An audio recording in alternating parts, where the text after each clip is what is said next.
देश में लोकसभा चुनाव के पहले चरण के लिए वोटिंग जारी है। 21 राज्यों और केंद्र शासित प्रदेश की 102 सीटों के लिए मतदाता सुबह से ही वोट डाल रहे हैं। इस बार वोटिंग के लिए मतदाताओं में जबरदस्त उत्साह है।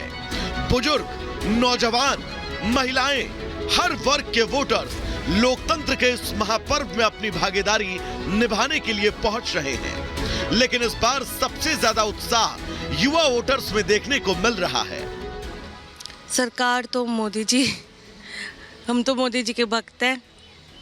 लेकिन मेनली हम सरकार ऐसे चाहते हैं कि जो अपने अलवर का ही विकास करे और देश का ही विकास करे, और स्पेशल जो ऐसे अभी गवर्नमेंट जॉब होती है सरकारी, तो बच्चों के लिए फ़ायदा हो। सरकार तो अच्छी चाहते हैं सब, बट मैं ये चाहता हूँ कि जिससे हम बच्चों को, स्टूडेंट का फ़ायदा हो, कुछ ऐसा हो। ये वो प्रमाण पत्र है फर्स्ट टाइम वोट का। क्या दिमाग में था, कैसी सरकार चाहिए जो इंडिया का डेवलपमेंट करे और इंडिया को वर्ल्ड लेवल पे ले जाए, वही ऐसी गवर्नमेंट के लिए मैंने वोट किया। Vote for the best, may the best man wins. लोकतंत्र के इस महापर्व में कई राज्यों से ऐसी सुखद तस्वीरें आई जहां युवा पूरी जिम्मेदारी से अपनी भागीदारी निभाते दिखे। उत्तराखंड के टिहरी जिले में तो दूल्हा दुल्हन का 2 जोड़ा वोटिंग के लिए पोलिंग बूथ पर पहुंचा। दोनों शादी के पारंपरिक पोशाक में ही मतदान करने पहुंचे। देश में लोकतंत्र को मजबूत करने की ये तस्वीर सिर्फ टिहरी में ही नहीं दिखी। उधमपुर में भी एक युवा जोड़ा शादी के लिबास में ही मतदान करने पहुंचा। इस जोड़े ने न सिर्फ वोटिंग की, बल्कि उन्होंने मतदाताओं को जागरूकता का संदेश भी दिया। वोट देना बहुत ज़रूरी है अगर आपको कंट्री की डेवलपमेंट करवानी है बेसिकली, और बहुत सारी अपॉर्चुनिटीज़ होती हैं गवर्नमेंट के पास, वो बहुत कुछ कर सकते हैं आम आदमी के लिए, और डालना चाहिए वोट, बहुत इंपॉर्टेंट है। यूथ को यही मैसेज देना चाहती हूँ कि घर ना बैठें, अपना वोट डालें, और एक मतलब ऐसे नहीं कि किसी को भी वेस्ट करे अपना वोट, उसी को डालें जो आपको लगता है कि कंट्री की, आपकी स्टेट की डेवलपमेंट में एक अच्छा मतलब साबित हो सकती है। जम्मू कश्मीर के किश्तवाड़ में भी एक शादी करने जा रहे जोड़े ने वोटिंग के लिए अपनी शादी के कार्यक्रम को कुछ देर के लिए टाल दिया। लोकतंत्र के इस महापर्व में देश के दिग्गज राजनीतिज्ञों ने भी अपने अपने पोलिंग बूथ पर वोट डाले। मेघालय के मुख्यमंत्री कॉनराड संगमा हो या किरण रिजिजू या फिर नितिन गडकरी, सभी पोलिंग बूथ पर पहुंचे और सभी ने अपने मत का इस्तेमाल किया। साथ ही जनता से वोट करने की अपील भी की। लोकतंत्र का सबसे बड़ा उत्सव हम बड़े उत्साह के साथ मना रहे हैं, और मेरा विश्वास है कि हमारे पूरे देश के नागरिक, ये जो मतदान का अधिकार है ये उनका कर्तव्य भी है और एक प्रकार से एक जिम्मेदारी भी है, और देश के सभी लोग मतदान का अधिकार पूरी तरह से उसका उपयोग करेंगे। देख के मूल्यांकन कर और ये जुमले और वादों में लोग फंसने वाले नहीं हैं। बहुत समझदार मतदाता हमारे देश का है। बहरहाल देश में इस वक्त 102 सीटों पर मतदान जारी है। कई ऐसी सीटें हैं जहां राजनीति के बड़े बड़े दिग्गजों की प्रतिष्ठा दांव पर है, तो कई ऐसी सीटें जहां हार जीत के दावों के बीच उम्मीदवारों में जबरदस्त रस्साकशी है। ऐसे में कौन जीतेगा कौन हारेगा, इसका फैसला तो फिलहाल नहीं किया जा सकता, लेकिन इतना तय है, जीत हार इस बात पर निर्भर करेगी कि जनता वोटिंग में कितना बढ़ चढ़कर हिस्सा लेती है। Bureau report, Republic Bharat. तो कुछ ही देर में 102 सीटों पर मतदान जो है वो खत्म हो जाएगा, लेकिन इस बार वोटर्स के मन में क्या रहा, किन मुद्दों को आधार बनाकर जनता ने इस बार वोटिंग की है, दिखाते हैं आपको इस रिपोर्ट के जरिए।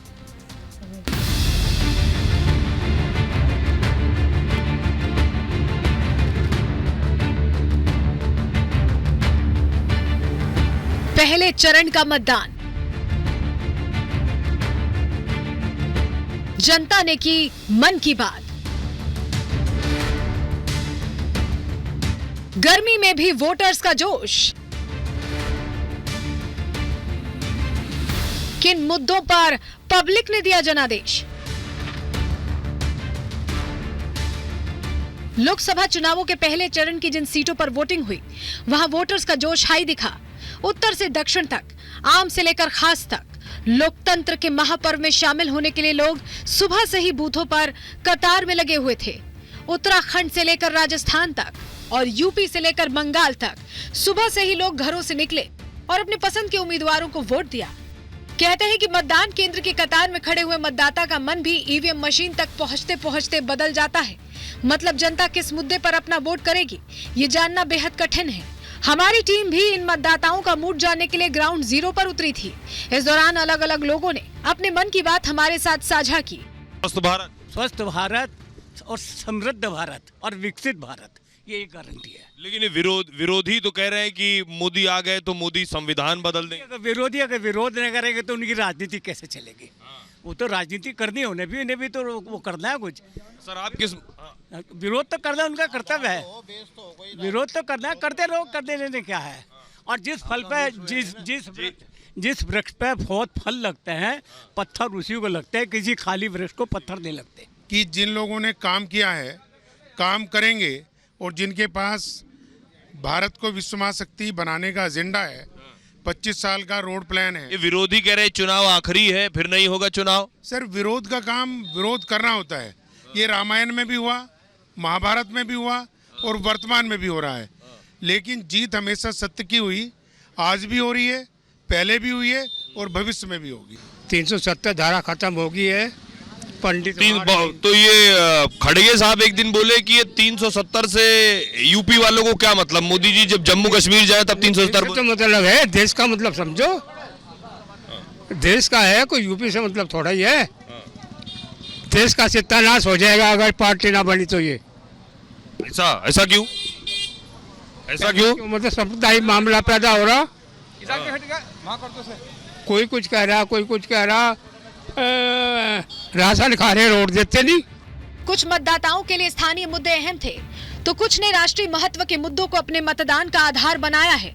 बहुत से वोटर्स ने खेती किसानी पर अपना सियासी मूड बनाया, तो कुछ मतदाताओं ने विकास और दुनिया में भारत के दबदबे के आधार पर अपना नेता चुना। अब ये देखिए पूरा परिवार वोट देने के लिए निकला है स्कूटी पर। स्कूटी पे तो ज्यादा लोग हो गए, 3 है जी, 3.5 है बच्चा को। 3.5 है जी। वोट देने जा रही हैं? वोट दे दिया? वोट दे दिया। तो क्या सोच के वोट? ये उंगली में कहाँ दिख रहा निशान? ये वाली उंगली में। तो क्या सोच के वोट दिया? बस यही कि जो हमारे उम्मीदवार हैं उनका जीत हो और वे विकास करें, विकास के लिए। विकास हो रहा है? अभी कहाँ, अभी तो वोटिंग चल रही। तो विकास हुआ अब तक पहले? हाँ पहले भी हुआ है, आगे भी होगा। कुछ मिल रहा है? मोदी जी कुछ दे रहे हैं? हाँ बहुत दे रहे हैं। क्या? बस रोजगार भी मिल रहा, सब मिल रहा, सब सिलेंडर, राशन, सिलेंडर, सब कुछ मिल रहा। राशन भी मिल रहा और सब कुछ मिल रहा, सब चीज मिल रही। क्या क्या मिल रहा? राशन भी मिल रहा, सिलेंडर भी है। और आप बताइए। सब है जी, सब मिल। अच्छा ये बताइए कि मंदिर के नाम पर वोट दे रहे हैं, मंदिर दिमाग में है अयोध्या वाला? हाँ मंदिर दिमाग में है, उसी के नाम तो वोट देंगे। आप? नहीं, आपकी बात तो हमने बदल दिया, बस अब की बार तो आपको ही दिया जाए वोट। अब की बार बदल दिया? अब की बार किसको दे दिया? बस अब दे दिया जी, बस आप। चलिए, मतदान गुप्त होता है, नहीं बताना चाहते, धन्यवाद। हालांकि बंगाल के कुछ इलाकों में छुटपुट हिंसा की खबरें भी सामने आई, लेकिन देश के अधिकतर इलाकों में शांतिपूर्वक मतदान हुआ। खास बात यह है कि मतदान करने वाले सभी लोगों का मानना है कि वोटिंग करने से ही देश में लोकतंत्र मजबूत होगा। क्या क्या मुद्दे हैं इस बार यहाँ? मुद्दे उसके लिए हैं अच्छी, मतलब मोदी जी के पर्पस पे है कि तरक्की हो रही है, लोगों को राशन मिल रहा है, लोगों को हर फैसिलिटी मिल रही है। अच्छा। जो लड़कियों के प्रति यहाँ पे सारे मुद्दे थे कि घर से सुरक्षा को लेकर, हाँ सुरक्षा को लेके हर चीज के लिए मतलब जो है मोदी जी, योगी जी बेस्ट। जम्मू कश्मीर की उधमपुर लोकसभा सीट पर भी पहले चरण में ही मतदान हुआ।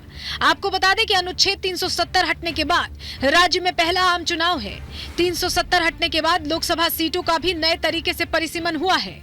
अलगाववाद से मुक्ति के बाद अब जम्मू कश्मीर के लोग भी देश की मुख्यधारा के मुद्दों पर मतदान कर रहे हैं। क्या इश्यूज हैं आपके जिनको लेकर वोट करेंगे? देखो, सबसे बड़ा इशू तो इस टाइम अनएम्प्लॉयमेंट है, तो हम चाहते हैं कि खासकर लेडीज़ को मैं ये कहूँगी कि वोट जो है ये हमारा फंडामेंटल राइट्स है, ये सबको वोट कास्ट करना चाहिए। और दूसरी बात ये कि वोट जो है वो दिमाग से सोच के दें, दिल से मत सोचें, और जो आपके दिल में है उसको दिमाग में अप्लाई करके दिमाग से वोट दें। देखिए बहुत बढ़िया संदेश है मैडम, आपसे भी जानना चाहूँगा, आपका नाम? से पुष्ट बसु। मैडम क्या किन चीजों को लेकर, इश्यूज को लेकर वोट? सबसे बड़ा अनएम्प्लॉयमेंट। देश में कुल 7 चरणों में मतदान हो रहा है। अभी 6 चरणों का मतदान बाकी है। बची हुई लोकसभा सीटों के लिए चुनाव प्रचार जोर शोर से चल रहा है। पहले चरण में जिन मुद्दों पर मतदान हुआ, आखिरी चरण तक जनता के सामने कई नए मुद्दे भी सामने आ सकते हैं। अब जनता के लिए कौन से मुद्दे अहम रहे, इसका खुलासा तो 4 जून को होगा। Bureau report, Republic Bharat.